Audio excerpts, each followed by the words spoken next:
Antônio Roque Cittadini é bacharel em Direito pela Universidade de São Paulo, com especialização em Direito do Trabalho e Segurança Social. Em votação unânime, foi eleito pela 6ª vez presidente do Tribunal de Contas do Estado de São Paulo para o exercício de 2025. Desde abril de 88, no tribunal, participou por outras vezes no comando administrativo da Casa como vice-presidente e corregedor, e foi um dos defensores da descentralização do tribunal por meio da criação das unidades regionais no Estado. Antes de ingressar no Tribunal de Contas do Estado, atuou em diversos órgãos públicos. Foi consultor jurídico da Câmara Municipal de São Paulo, advogado credenciado junto ao Tribunal Regional Eleitoral, assessor jurídico da Prefeitura Municipal de Santo André, diretor administrativo e diretor-presidente da Companhia de Gás de São Paulo, membro do Conselho de Administração da Companhia Energética de São Paulo e da Eletropaulo, e também da Companhia Paulista de Força e Luz. É autor de mais de 10 livros com publicações no Brasil e no exterior.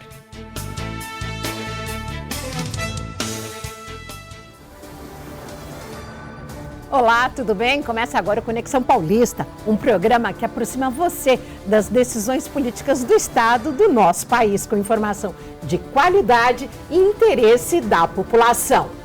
2025 marca os 190 anos da Assembleia Legislativa de São Paulo, um dos pilares fundamentais da nossa democracia. Nesta edição especial, temos o prazer de receber o presidente do Tribunal de Contas do Estado de São Paulo, conselheiro Antônio Roque Cittadini. Muito obrigada pela sua presença e seja bem-vindo. Obrigado a vocês aí o convite para estar aqui na TV Alesp. É uma satisfação falar sobre tribunal, sobre a Assembleia e sobre esses anos todos que nós estamos lá no tribunal. Muito obrigada. E me acompanha no programa de hoje também a jornalista e amiga Priscila Silvério, parceira aqui da Rede Alesp. Bem-vinda, Priscila. Eu que agradeço o convite, um grande prazer, então, seja bem-vindo, presidente. Com Priscila Silvério e também com o presidente Antônio Roque Cittadini, nós começamos agora o nosso programa. Conselheiro, 2025 é um marco para a Alesp pelos seus 190 anos de história. E a gente pode dizer que 2025 também marca uma parceria importante entre o Parlamento Paulista e o Tribunal de Contas, um convênio de cooperação técnica para ampliar a qualificação de gestores públicos. Vamos acompanhar agora o trecho de uma entrevista que o senhor concedeu assim com o deputado presidente André do Prado, da Alesp, vocês que falaram sobre o tema recentemente aqui na Assembleia. Esse convênio importantíssimo que é com o Tribunal de Contas do nosso Estado, esse convênio onde teremos essa parceria, onde o Tribunal de Contas vai poder fazer as capacitações através do nosso Instituto Legislativo Paulista, levando as capacitações para os prefeitos, vice-prefeitos, vereadores, para os gestores, para os servidores municipais, atualizando as legislações existentes. Então, é um grande ganho nessa questão da área pública para diminuir os erros, dar mais eficiência na gestão pública. O convênio é muito importante, porque pode prestar um grande serviço às administrações, prefeito, vereador, secretário, funcionários, que o tribunal pode ajudá-lo a qualificá-los e superar problemas que tem. Conselheiro, acaba de acontecer esse primeiro curso dessa parceria entre a Alesp e TCE, pensando na eficiência da administração pública? Olha, foi muito importante esse convênio e, aliás, foi também importante o primeiro evento que nós tivemos aqui na Alesp, porque a administração pública, ela vive permanentemente, mudam leis. Essa é uma regra do país e do mundo todo. O que ocorre? Você tem nova lei de licitação, nova forma de contratar, novas formas de gerir toda a administração. Ocorre que a administração não tem sentado lá um grupo de advogados para ajudar todos quantos são prefeitos, secretários, a resolver os problemas. Acho que esse convênio da Alesp com o tribunal ajuda muito a qualificar aqueles quadros da administração, o que vem de novo e o que vem de problema, porque o que é novo é problema, são coisas que precisam ser resolvidas. Então, esse convênio, ele vai ajudar muito os municípios, as prefeituras, o Estado também, generalizadamente. E para o tribunal é uma grande satisfação, porque nós temos uma relação muito boa com a Assembleia, né? E no nosso trabalho permanente, né? E isso poderá ter ser de grande valor para a administração como um todo. Nossa relação com a Assembleia é uma relação umbilical. Certa feita, visitou o Tribunal de Contas de São Paulo o ministro Giuseppe Carbone. Esse ministro, ele era presidente do Tribunal de Contas da Itália, Corte de Contas da Itália. Foi logo que estava sendo feita a Constituição aqui. Ele dizia o seguinte: olha, vocês ganharam muitas competências, ampliaram muitos poderes do tribunal, multar, fazer auditoria, fazer isso, fazer aquilo. Mas vocês precisam manter duas coisas importantes. Vocês precisam informar bem a população e informar bem o parlamento. É fundamental que o tribunal tenha um canal aberto com o legislativo, porque senão ele não está cumprindo a principal função dele, que é dar ao legislativo a informação técnica. A informação política ele constrói aqui, não somos nós não vamos dar palpite, nem é nosso papel e nem queremos. Mas a informação técnica é importante para o parlamento e, nesse sentido, o tribunal cumpre um papel relevante junto com a Assembleia. Priscila Sobel. Presidente, o senhor é autor de vários livros, um deles, inclusive, ali como coautor, de 1998, né, o livro O Controle do Tribunal de Contas. O capítulo que o senhor escreveu foi sobre licitações Sim. e contratos administrativos. A primeira aula, né, o primeiro curso que nós tivemos dessa parceria aqui na LESP, com o ILP, o Instituto do Legislativo Paulista, foi sobre esse assunto, só que a nova lei de licitações. O que mudou ao longo desses anos? Mudou tanta coisa. Eu, quando cheguei, eu tenho 37 anos de tribunal. Essa é a terceira lei de licitação que eu pego. Quando eu cheguei, era o Decreto-Lei 2300, que era um decreto-lei, não era nem lei. Tinha sido baixado. Antes ainda, tinha uma lei delegada de 1964, do governo Jean Goulart. Olha como o tempo faz. E essa lei delegada, que ainda está em vigor, e depois veio a 2300, e agora vem essa legislação recente. A lei, ela sempre traz novidade. Algumas boas, algumas ruins, viu? É preciso dizer que algumas trazem problemas mais do que soluções. O nosso papel no tribunal é ajudar que a administração pública possa digerir bem essa lei e aplicar da melhor maneira. É esse o nosso papel. Por isso que foi importante fazer aquele evento. Como o trabalho do TCE com a LESP tem gerado, nós temos agora essa parceria, mas no decorrer dos anos, como é que vocês atuam na questão do legislativo, nessa comunhão? Pois é preciso destacar que tanto para o parlamento quanto para o tribunal existe uma data que é preciso lembrar, 1988, quando veio a Constituição Nova. A Constituição Nova deu muitas competências para o Tribunal de Contas, ampliou forma de fazer auditoria e também para a Assembleia. Nós estamos lembrando que nós vivíamos num período anterior, houve um período grande que a própria Assembleia daqui foi fechada, né? Fechou a Assembleia, ela não existia, né? A Constituição de 88 é que traz de volta o regime democrático e traz bem para a Assembleia e traz bem para o Tribunal de Contas. No nosso caso, nós quando veio a Constituição, ela virou de ponta cabeça o tribunal. O tribunal ele foi criado quando apareceu a República. E da República até 88, ele era um tribunal tímido. É preciso reconhecer.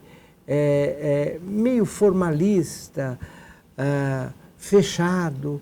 Por exemplo, seria incompatível imaginar que naquele regime passado o tribunal fizesse uma reunião na Assembleia com prefeitos, com vereadores, com deputados para discutir problema. O tribunal ficava lá dentro do gabinete, com ar-condicionado, verificando as contas, mas distante.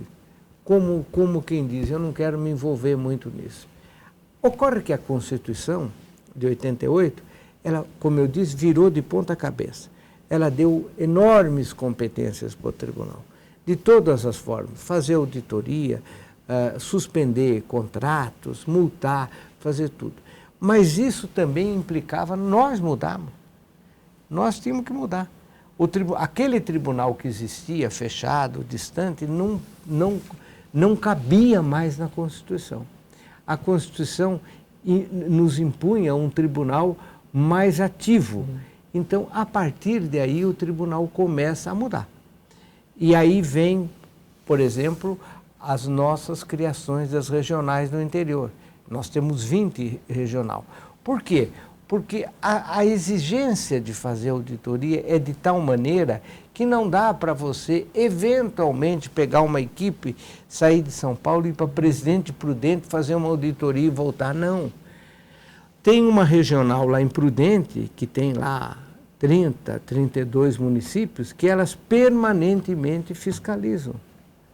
E essa descentralização mudou o tribunal, mudou tudo. Mas não foi só isso. Outras coisas ocorreram, entre as quais essa, que aqui nós tivemos na Assembleia, de fazer um evento onde o tribunal chega e fala para o secretário de Estado, olha, nós achamos que a lei tem que ser assim, você tem que aplicar. Muitas vezes nós divergimos, nem sempre nós estamos de pleno acordo.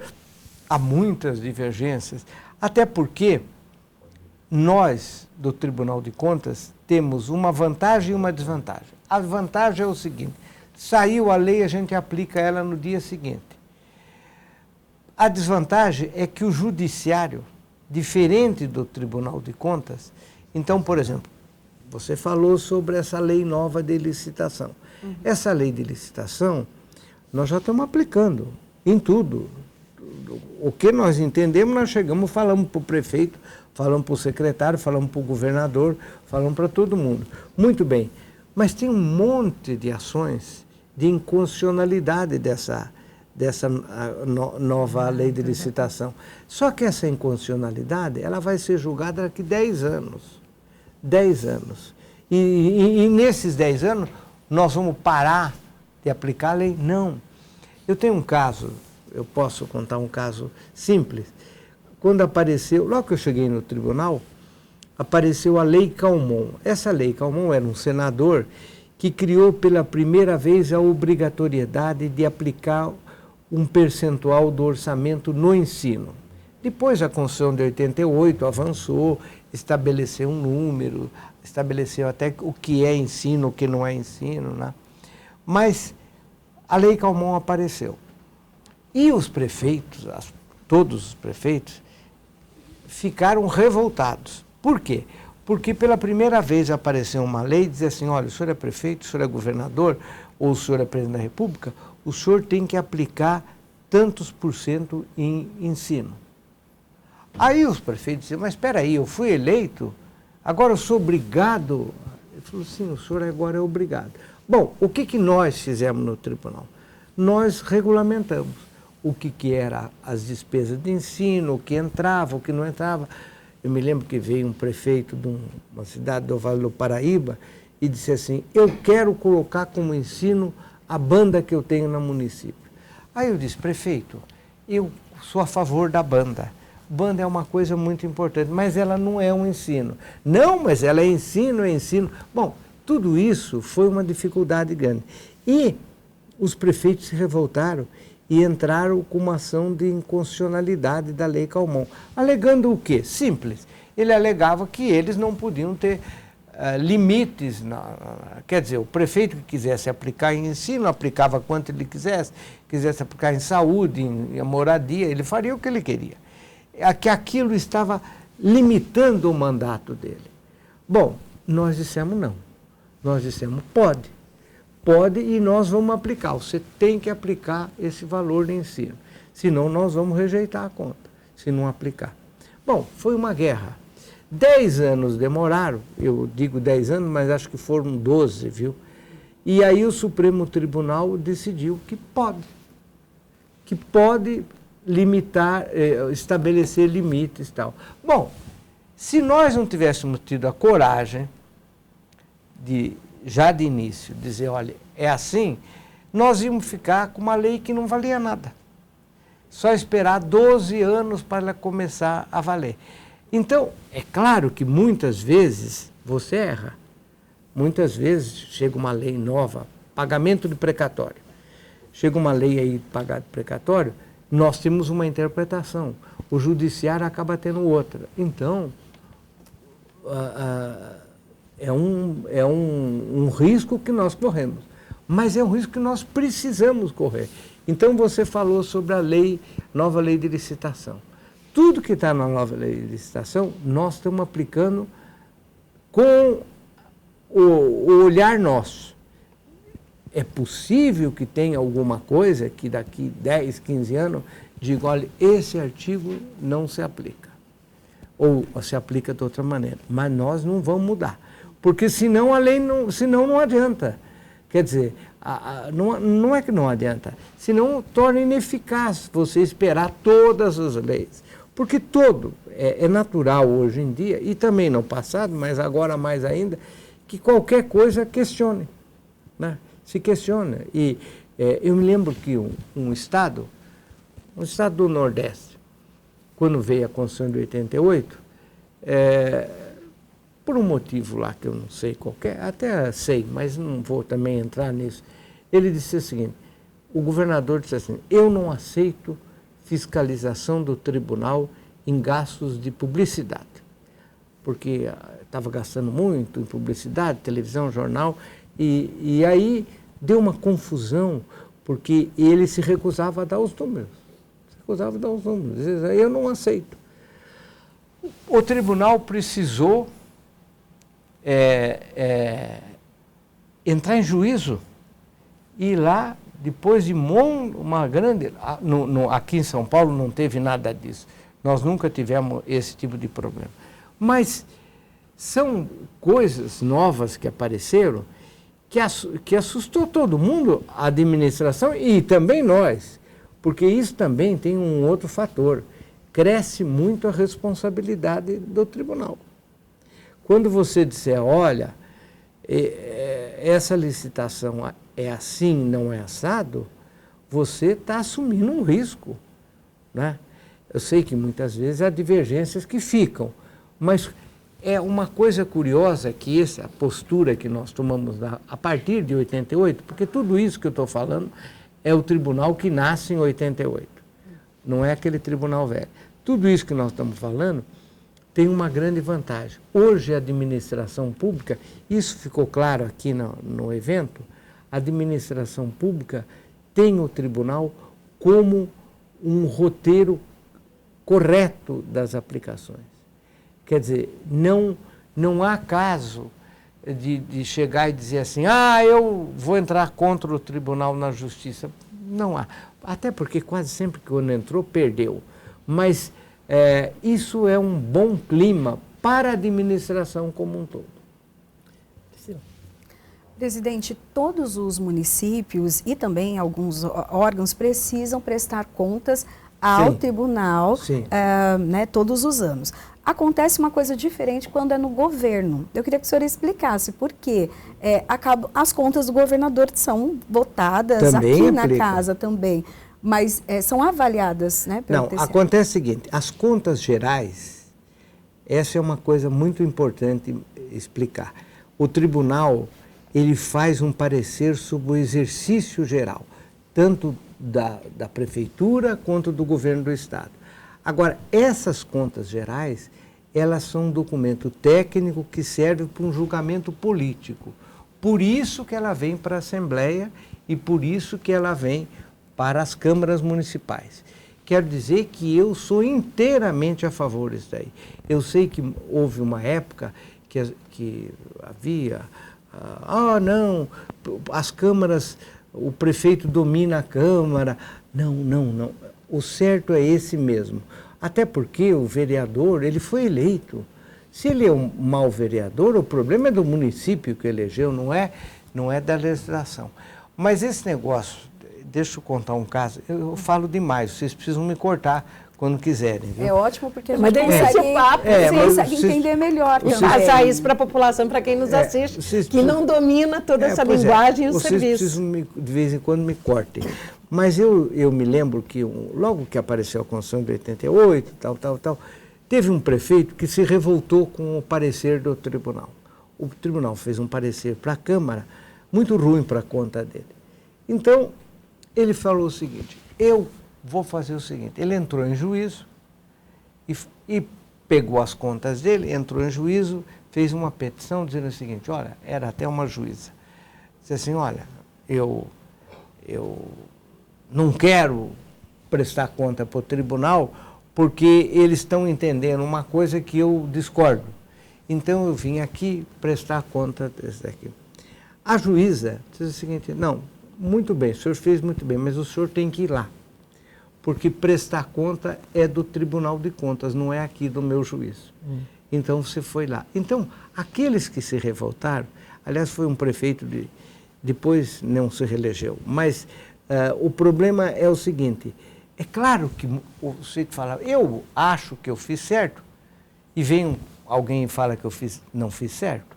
Então, só que ele quis trocar o lugar, quis levar para o juízo e não deu certo. Esse sistema que nós temos, que é um sistema clássico no mundo inteiro. Eu sei que muitas vezes as pessoas falam, não, mas o prefeito controla a Câmara, o governador controla a Assembleia. Esse não é problema, passa ao largo, porque a Assembleia foi eleita e ela tem a legitimidade.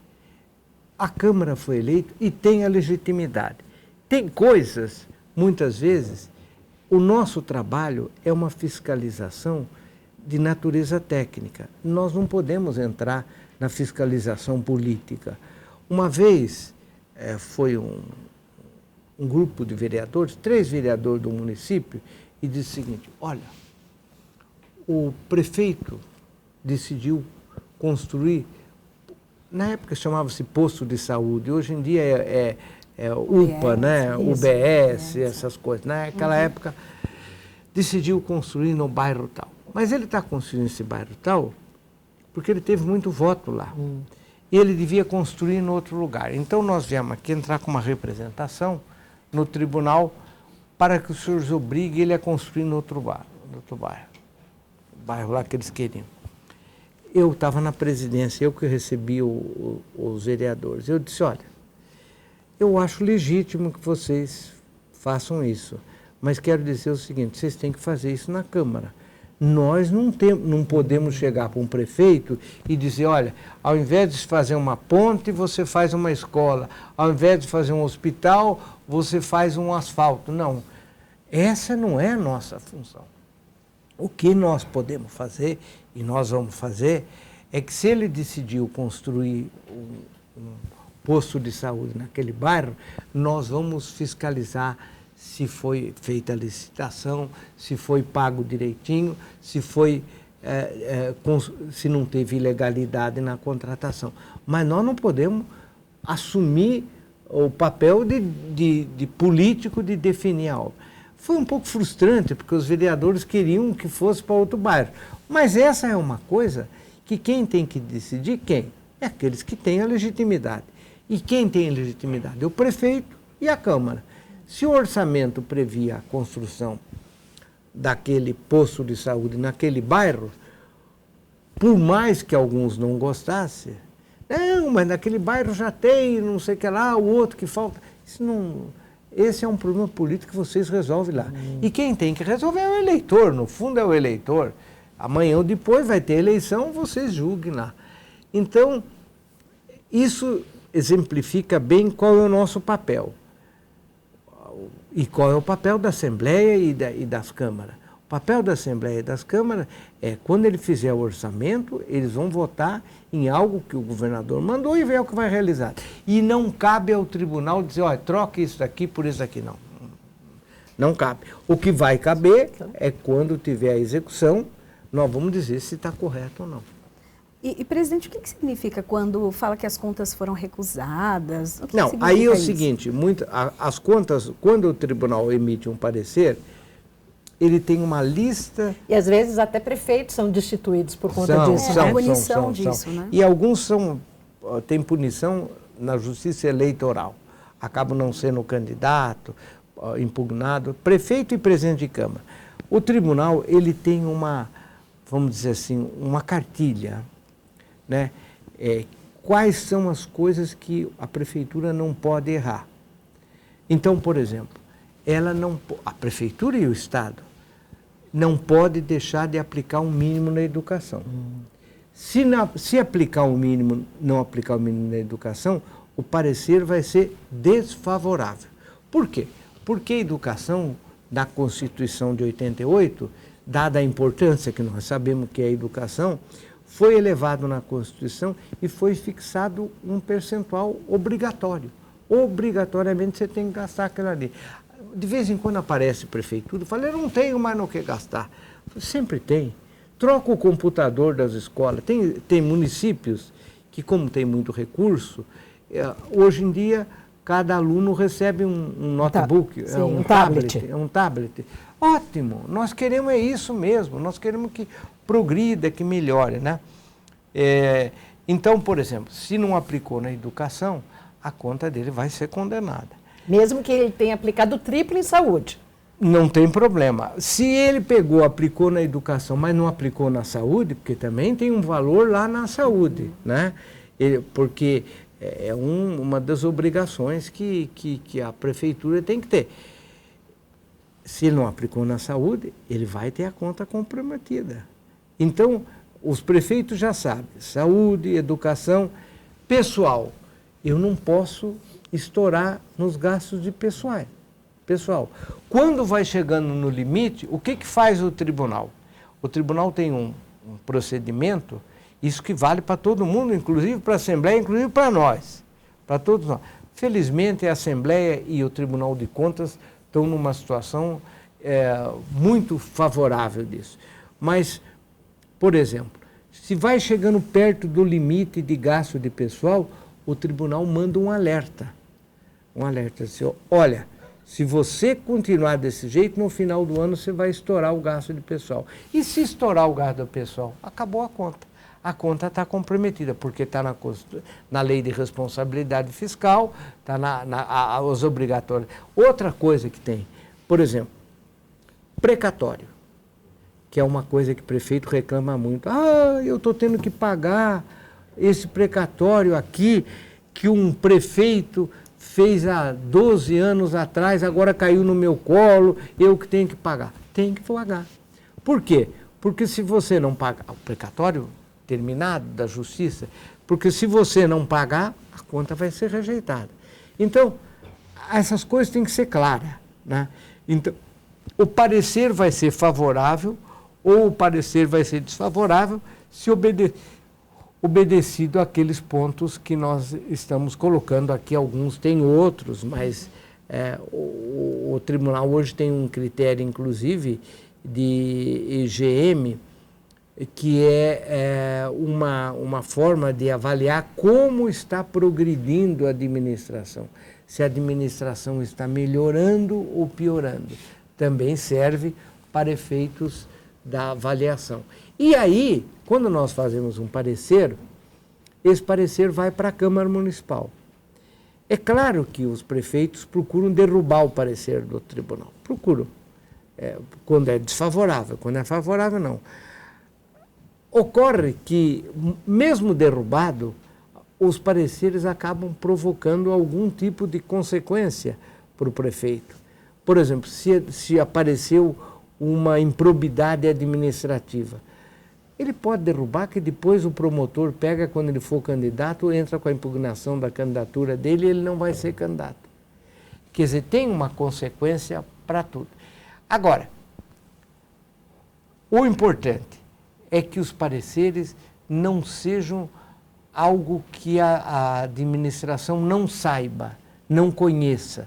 Então, de repente, o tribunal apareceu com... Não tem nada disso. Tudo que o tribunal faz é público, sabido, debatido e que os prefeitos sabem. Então, quem for eleito prefeito, quem for candidato na próxima eleição, já sabe, ele vai ter que aplicar um percentual no ensino. Se ele não gosta, ele já não sai candidato, não é? E isso é o que vale para todo mundo. Conexão Paulista recebe hoje o conselheiro Antônio Roque Cittadini, presidente do Tribunal de Contas do Estado de São Paulo. Em instantes, voltaremos após o intervalo, mas eu já dou um spoiler. Eu quero que o senhor fale sobre responsabilidade fiscal, mas daqui a pouquinho, logo depois do intervalo.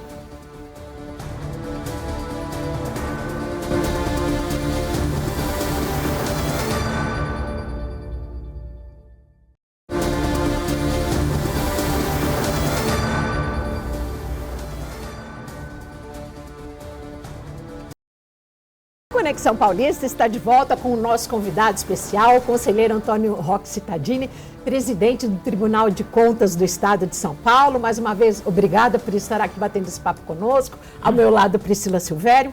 Antes do intervalo, eu falava com o senhor já tinha dado uma deixa sobre responsabilidade. Eu gostaria que o senhor falasse sobre as mudanças e tudo que aconteceu a partir da lei da responsabilidade fiscal. E se isso é uma punição para todos os prefeitos que não têm as contas fechadas, zeradas. Olha, é muito interessante falar sobre esse assunto da lei de responsabilidade fiscal. Quando é que apareceu a lei de responsabilidade fiscal?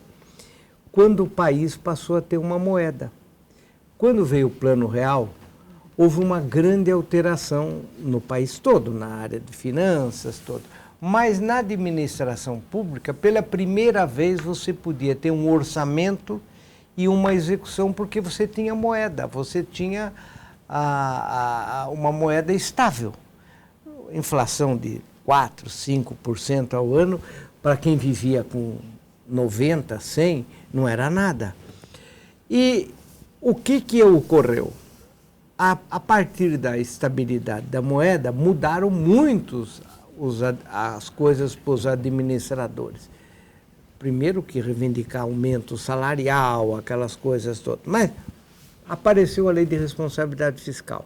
Quando nós vimos que o país estava com moeda, nós, o Tribunal de Contas, resolvemos pegar como era na Comunidade Econômica Europeia. Quer dizer, qual é o déficit compatível num orçamento numa economia estável? Porque numa economia que não é estável, sobe 90 ou caiu 90, é irrelevante. Então nós começamos a discutir fazer uma lei de responsabilidade fiscal para os nossos jurisdicionados aqui em São Paulo. Fizemos e começamos a aplicar. Aliás, fui eu o relator e a nossa lei de responsabilidade fiscal era muito dura, exageradamente dura. Praticamente não permitia déficit do orçamento, foi uma coisa muito difícil. Mas nesse momento, o governo federal nos procurou, que eles estavam elaborando o anteprojeto da lei de responsabilidade fiscal. Então, praticamente, a lei de responsabilidade fiscal, nós fizemos em longas discussões no Tribunal de Contas de São Paulo. Muitas das coisas que nós propusemos, nós fomos derrotados. É preciso dizer, eu até acho que nós tínhamos razão. Por quê? Porque o Brasil é um país muito diferente. É um país muito diferente. Primeira coisa, só para dar um exemplo de derrota que nós tivemos e que nós estávamos certos, o percentual que pode ser gasto pela Câmara Municipal, pelas Assembleias e pelo Tribunal de Contas junto. Nós dizíamos o seguinte, o percentual que vocês estão propondo é muito alto. Por quê? porque isso vai aumentar muito o orçamento das câmaras e da Assembleia e do Tribunal de Contas. Nós queríamos baixar. Mas por que nós fazíamos isso? Porque o Estado de São Paulo, como é um estado industrial, é um estado que tem receita, os municípios também têm receita. Então, o município de Campinas tem uma grande receita. Se você fixar um percentual alto, a Câmara Municipal de Campinas, que gasta 0,5% do orçamento, vai poder gastar 3%. Então, vai sobrar dinheiro, vai gastar demais. Então, nós queríamos diminuir isso daí, mas fomos derrotados. Por quê? Porque os senadores alegavam que os estados do Nordeste e os municípios do Nordeste, que não tinham grandes receitas próprias, precisavam de percentual maior. Nós estávamos certos de querer um percentual menor. Nós, o Tribunal e a Assembleia, nunca chegamos perto do nosso percentual. Os municípios grandes, o que ocorreu? Começou a contratar pessoal, a gastar demais. Chegou um município, teve um município que o vereador falou assim, nós temos um departamento de saúde que tem ambulância aqui na Câmara. Eu falei, mas vocês não podem ter ambulância. Por que ambulância? Por quê? Porque a lei de responsabilidade fiscal acabou sendo feita com a cabeça do Nordeste, onde os municípios têm receita baixa e precisa aumentar o percentual. E isso facilitou para as câmaras daqui. Aqui todas as câmaras puderam ter mais dinheiro. Os prefeitos ficaram bravos, viu? Mas as câmaras acabaram recebendo mais dinheiro. Mas houve outras coisas. Por exemplo, que nós fomos derrotados. Existe uma coisa nas contas públicas que é o chamado restos a pagar. O que é? Você tem 12 meses onde você executa, faz as licitações, paga as suas dívidas, mas tem algumas dívidas que você não dá tempo de você pagar naquele exercício, por várias razões. Mandou medir a obra não está medida, tal. Então, essa conta que é desse exercício, pula e fica para o exercício seguinte. E ela entra num item chamado restos a pagar. Quer dizer, resto do exercício passado para pagar agora. Bom, mas nós dizíamos o seguinte, esse restos a pagar, ele tem que ser de uma conta do exercício passado, onde eu tenho dinheiro do exercício passado para pagar em janeiro ou fevereiro. Tenho caixa, né? Tenho caixa, tenho dinheiro. Então não deu tempo de eu pagar essa obra, mas eu tenho dinheiro aqui. Bom, a redação nossa foi derrotada. O que aconteceu? Ficou um restos a não pagar. Quer dizer, aquilo que você não tem recurso, você joga para o exercício seguinte. Por isso que o governo federal e muitos governos municipais, o primeiro drama de qualquer um que assume o governo é pagar a conta atrasada. Então, os 3 primeiros meses você fica pagando só coisa que está pendurada do exercício passado. Nós fomos derrotados. Agora, a lei de responsabilidade fiscal, ela é boa. O que ela procura? Qual é o objetivo da lei de responsabilidade fiscal? É que a execução do orçamento seja equilibrada. Quer dizer, eu gasto aquilo que eu posso gastar. Ou que eu tenho recurso, ou que eu vou ter recurso aqui na frente. Mas ela busca o equilíbrio. Por isso que eles falam em responsabilidade fiscal. É uma lei difícil. Por quê? Porque a tendência de qualquer administrador, quando ele toma posse, ele fala o que eu prometi para o povo. Eu prometi isso, aquilo. Vamos ver. Agora ele vai ver aonde o recurso que ele tem. O recurso que ele tem não dá para metade do que ele prometeu. Não dá. Então, o duro é ele encaixar o sonho dele com o dinheiro que ele tem. E a lei de responsabilidade fiscal, o que ela procura obrigar? Procura obrigar que eu gaste aquilo que eu posso. Esse é o drama da lei de responsabilidade fiscal. Presidente, sobre a reforma tributária, vai impactar de alguma maneira o trabalho do Vai, TCE? ela vai impactar porque, basicamente, a reforma tributária... Eu tenho algumas coisas que eu não concordo com esse negócio de criar um grande comitê nacional. É uma coisa que questiono muito a própria ideia de federação. Mas o que ela vai mudar? Ela vai mudar o seguinte: o imposto que vai para aquele município, para aquele estado, é aquele o imposto produzido no local. Não é mais um imposto, é o imposto do consumo, na verdade. Era melhor até chamar. Quer dizer, eu vou e compro uma blusa, pago um imposto, esse vai para a Prefeitura de São Paulo e para o Estado de São Paulo. Muito bem. Agora não é assim. Eu vou comprar uma blusa, mas essa blusa foi produzida onde? Ela foi produzida em Santa Catarina, então quem acabava ficando com o imposto era Santa Catarina. Diziam que o Estado de São Paulo seria prejudicado com essa mudança, porque o Estado produz muito e vende muito para outros estados. Eu tenho hoje dúvida quanto a isso, porque a cidade de São Paulo, por exemplo, é uma cidade que produz, mas é uma cidade que consome. O consumo aqui é grande. Então, eu acho que a Prefeitura de São Paulo não perderá. Algumas grandes cidades não perdem. Algumas grandes cidades, porque são cidades que têm grande consumo. Tem algumas cidades que perderão. Eu, há poucos dias, tivemos um evento em Santa Gertrudes. Santa Gertrudes é uma cidade que tem 15 mil habitantes e que tem uma enormidade de fábrica que produz taco, que produz mármores, tudo.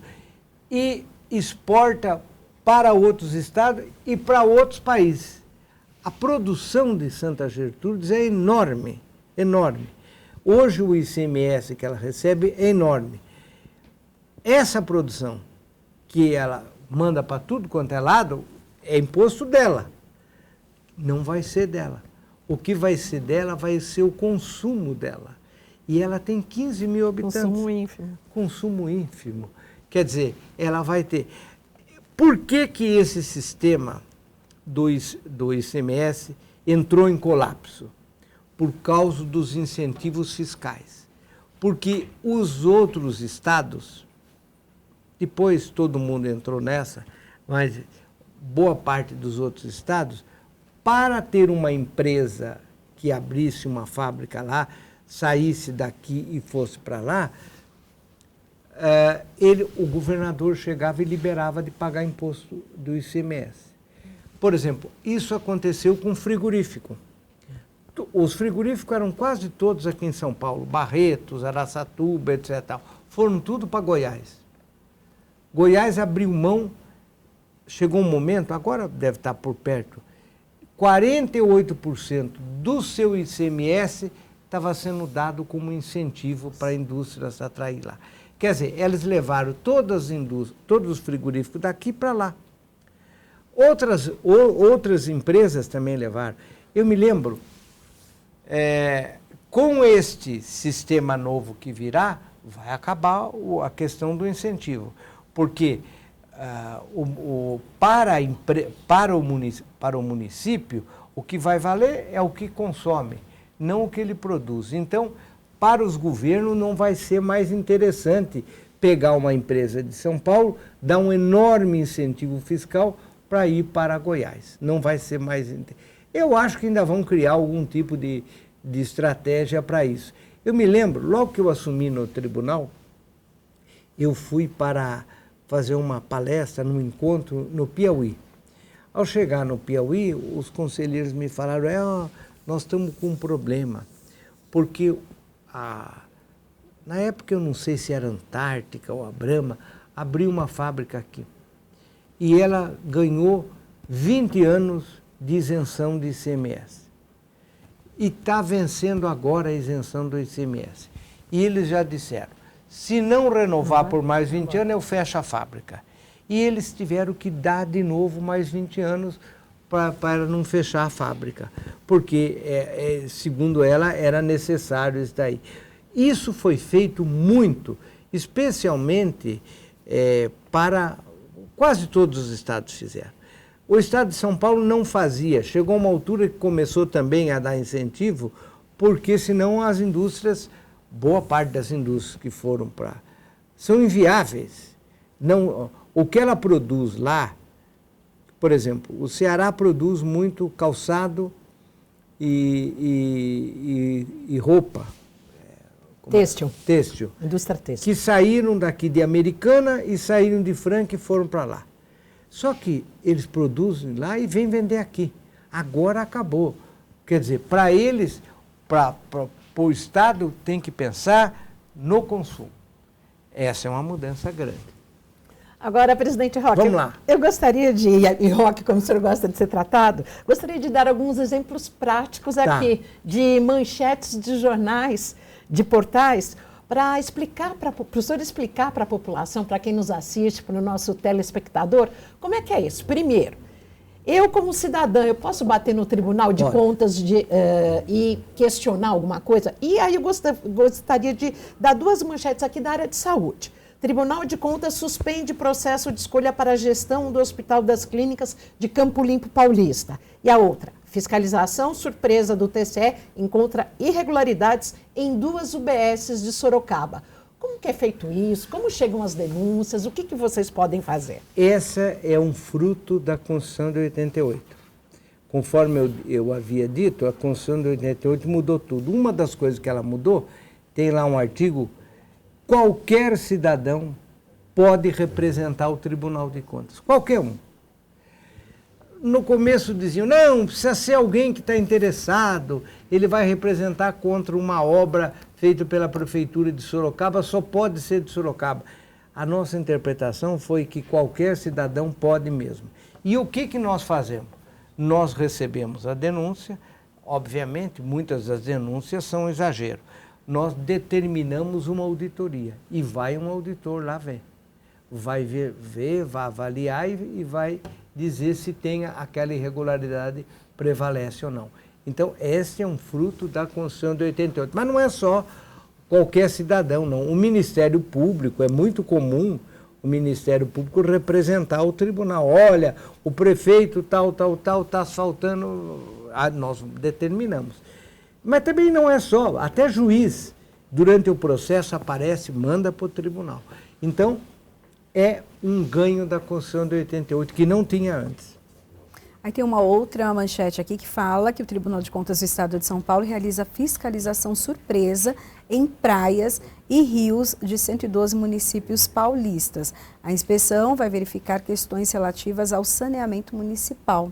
Então, queria que o senhor falasse também sobre essa ação. Essa fiscalização de surpresa é outra vantagem que veio com a Constituição de 88. O que a Constituição de 88 decidiu? Quem faz o roteiro de fiscalização é o tribunal. Ele faz o roteiro da forma como ele quer, como que ele entende. Uma das coisas que nós aprendemos, que há uma série de áreas da administração que, além de você julgar o contrato, ver se foi feito bem, você precisa ver se ele está bem executado. Então, nós criamos as chamadas fiscalizações ordenadas, que é uma fiscalização surpresa, num certo dia de manhã, às 6 horas da manhã, em 200 e tantos municípios, saem todos os nossos auditores e vão ver como está sendo feita a merenda escolar. Porque tem uma empresa contratada para servir a merenda com cardápio.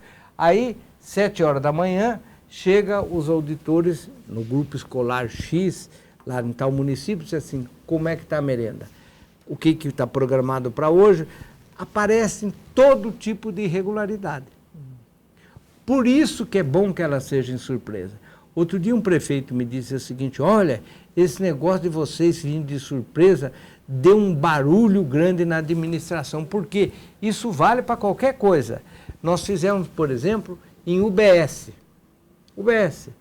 Fizemos em delegacias, Fizemos, você falou aí em praia, fizemos em praias, porque é muito comum um ficar jogando a culpa no outro. O município que julga a culpa no Estado, que julga a culpa numa empresa, etc. Nós fomos lá para ver se aquele rio, como é que está sendo o tratamento do esgoto naquela área. Então, essa fiscalização ordenada também é fruto de 88. E rapidamente, agora que nós já estamos indo para o final do programa, e quando vocês vão fazer uma fiscalização, seja na área da saúde, na saúde do meio ambiente, vocês vão apenas atrás de números? Os senhores vão apenas atrás de números ou levam técnicos nas áreas para estar inspecionando? Ele vai com tablet e tem uma série de coisas para responder técnica sobre a qualidade do serviço prestado. Porque ele não vai lá só ver se um médico está atendendo.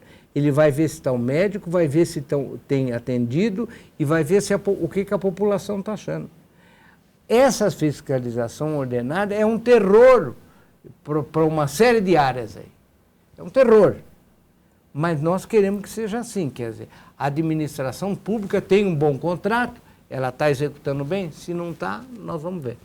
Até essa avaliação prática ali, porque quando se fala na prestação de contas, olha-se números, papéis, é tudo muito distante, né? Mas quando se chega em loco, é um diferencial, então, do TCE. Essa é uma parte importante, quer dizer, você vê a qualidade do serviço prestado e se ele está atingindo o objetivo. Agora eu gostaria de mostrar algumas fotos para o senhor que mostram uma grande atuação do senhor Roque Cittadini, mas em outro campo. Vamos ver? Corinthians, campeão do Paulistão, né? Exatamente. Esse 2025. Qual a atuação do senhor no Corinthians? Eu fui vice-presidente de futebol 4 anos. Aliás, ganhei 2 campeonatos paulistas, ganhei uma Rio-São Paulo, Copa do Brasil. O futebol é uma coisa fantástica, né? É uma coisa que emocionante para todo mundo. E eu tive a satisfação de ser 4 anos vice-presidente de futebol. E até hoje ainda o senhor fala sobre futebol. Inclusive, recentemente o senhor estava dando entrevista no podcast. Pois é, eu falo sobre o futebol, mas o futebol, a gente não abandona o futebol. Eu vou ao restaurante, quando o Corinthians perde, eu não sou o diretor de futebol. Algumas vezes sou até contra a diretoria. As pessoas vêm na minha mesa perguntar sobre o time, sobre o jogador. É uma coisa... Mas é apaixonante o futebol. Para o esporte, então, o que a gente precisa ainda avançar? Porque é uma paixão nacional, né? O futebol... Eu acho que tem algumas áreas que, infelizmente, são um pouco esquecidas. Primeiro o esporte, segundo a cultura. A cultura é muito importante para a população como um todo e para o Estado como um todo, né? Nós temos teatros que não abrem, não funcionam. Como é que se pode construir um teatro e não ter uma programação? E é muito importante, não é só entretenimento, porque a cultura também é um mercado de trabalho, são atores, iluminadores, diretores. É muito importante que o Estado veja bem. Eu tenho, além do futebol, eu tenho uma outra paixão grande, que é ópera. Então, eu acho que o Estado precisa olhar cada vez mais o esporte e a cultura. E quais são as prioridades do TCE agora para os próximos anos, o futuro do TCE e como é que o senhor vê também a questão da tecnologia e da inteligência artificial? Olha, nós completamos 100 anos. Felizmente, o tribunal fez uma revolução nesses 20 anos. O tribunal, que era um lugar esquecido, e ele era arredio até. Nós conseguimos, primeiro, descentralizar, segundo, estamos num processo cada vez maior de modernizar. Papel, vamos acabar com o papel? O papel está acabando. E toda a fiscalização, cada vez mais, vai ser mais técnica e também com os meios modernos que a tecnologia nos traz hoje. A inteligência artificial hoje já é adotada no TCE? Também tem inteligência artificial. Com cuidado, né? Porque ela tem que ser cuidada. O TSE, além de ser um órgão ali de fiscalização, mas também é de educação. Até o curso que foi já dado aqui na LESP, né, em parceria com o ILP, Instituto do Legislativo Paulista, foi com esse objetivo, educar para evitar erros. Porque nem sempre, o gestor ele não comete ali alguma questão simplesmente porque ele quer. Muitas vezes acontecem erros. E as empresas também querem participar ali das licitações, dos contratos, mas muitas vezes não sabem. Essa parceria vai continuar? Olha, será ampliada? Sem dúvida é importante. Nós queremos que a administração pública acerte. O erre menos. Sempre haverá erro, mas que erre menos. Porque quanto menos ela errar, mais vai ganhar a população. Essa é a lógica que tem que ter. Nós torcemos pelo bom administrador. É claro que tem alguns malandros, mas nós torcemos para boa administração. E esse ciclo de debates que o tribunal tem por todo o interior, busca também essa questão da educação? Sim. É um trabalho preventivo do tribunal, alertando já, olha, tome cuidado com isso, ali na frente você pode escorregar. Esse é o trabalho do ciclo, ele procura, de uma forma pedagógica, ajudar as administrações. E até para quem ficou curioso, né, então perdeu esse primeiro curso, está disponível no canal do YouTube, a íntegra, tanto no canal da Rede Alesp quanto do ILP. Já tem temas, inclusive, para os próximos encontros. Tem variados temas. Terceirização, né? O terceiro setor é um tema importantíssimo, que são empresas privadas que administram coisas públicas, hospitais, UPAs, UBS. É muito importante esse evento, para não cair nos erros. O que significa para o presidente Antônio Roque Cittadini participar da transparência da gestão pública no estado mais rico do país? Olha, eu aprendi uma coisa. Nós somos um país, né?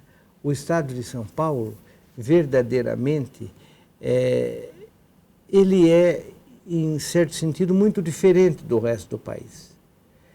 Não é por arrogância do estado, mas é pela situação diferente do estado, né? Por exemplo, nós temos as melhores estradas do país. Não sou eu que estou falando, qualquer um que ande de carro sabe que o estado tem. Apareceu um problema com essas estradas, quando elas foram dadas em concessão para a iniciativa privada. Esse é um problema que os outros estados nem têm. A maior parte agora que estão tendo. E nós tivemos isso há 25 anos atrás. E nós resolvemos bem. E nós continuamos com as melhores estradas. É uma realidade nossa. Então, eu sinto uma grande satisfação de ser presidente do tribunal. O TSE, inclusive, conta um pouco dessa história ali no memorial. Tem um memorial recém-lançado, queria que você falasse um pouco para a gente. Tem. Nós completamos 100 anos. Né? E foi o ano passado, e temos um memorial e realizamos um sem número de atividades que nos deixaram muito orgulhosos. O TSE também participa de eventos internacionais, né? Sim. Simpósios. Como que é estar levando a cara do Brasil, a cara de São Paulo e fazendo todo esse trabalho de intercâmbio? Olha, nós devemos muito Eu me lembro que quando o tribunal começou com as auditorias ordenadas, nós copiamos do que é o Tribunal de Contas americano. Copiamos bem, vimos que era um bom exemplo e saímos atrás. Eu acho que a gente tem que fazer isso. E o de São Paulo acabou sendo referência para outros estados? Muito. Em quais aspectos? Em todos os aspectos. Nós somos um tribunal... Primeiro, a maior parte dos tribunais não tem regionais. Sem regional, nós seríamos um camelo sem perna, porque não podíamos andar. E hoje nós temos regional. Acho que são mais de 3 mil avaliações. Nós temos né? 20 regionais no estado todo. Cada área cuida de municípios, mas também cuida do estado. Porque, por exemplo, a Unesp. Sim. A Unesp é uma universidade esparramada pelo estado. Mas mesmo a USP, a Unicamp, por que nós temos as 3 maiores universidades do país? E nós fiscalizamos. Um controle muito rígido. E de vez em quando brigamos com eles. Viu? É. E briga boa. Briga boa. Porque são mais de 3.300, né, entidades. Sim, é muito... porque nós temos que fiscalizar a demanda administração direta e indireta, né? E tem fundações. Olha o Hospital das Clínicas. O Hospital das Clínicas é uma coisa fantástica. Todo o sistema de saúde do Estado. Eu falei Hospital das Clínicas, não quero esquecer dos outros, de Hospital Universitário da Unicamp de Campinas, Ribeirão Preto, São José do Rio Preto. O Estado é inclusive diferente. Nós temos o Instituto Butantan, que está completando mais de quase 150 anos, que é uma referência no mundo. Era e é. E cada vez mais vai ser uma coisa que nos orgulha. Hoje, o Conexão Paulista teve o prazer de bater esse papo aqui, super esclarecedor, de trazer o Tribunal de Contas do Estado para a população, para você que nos assiste aí em casa, que também nos vê pelo YouTube. Presidente Antônio Roque-Cittadini, muito obrigada pela sua participação. Ok, foi uma satisfação. Quando quiserem, pode me chamar. Já está marcado. Muito obrigada. Aqui na Rede Alesp, agradecemos também a participação da jornalista e amiga Priscila Silvério. Eu que agradeço, Renata. Foi um prazer conhecer um pouco mais do TCE de São Paulo. E você já sabe, toda quinta-feira, às 9h, tem uma entrevista exclusiva aqui no Conexão Paulista. Obrigada pela companhia e até a próxima edição.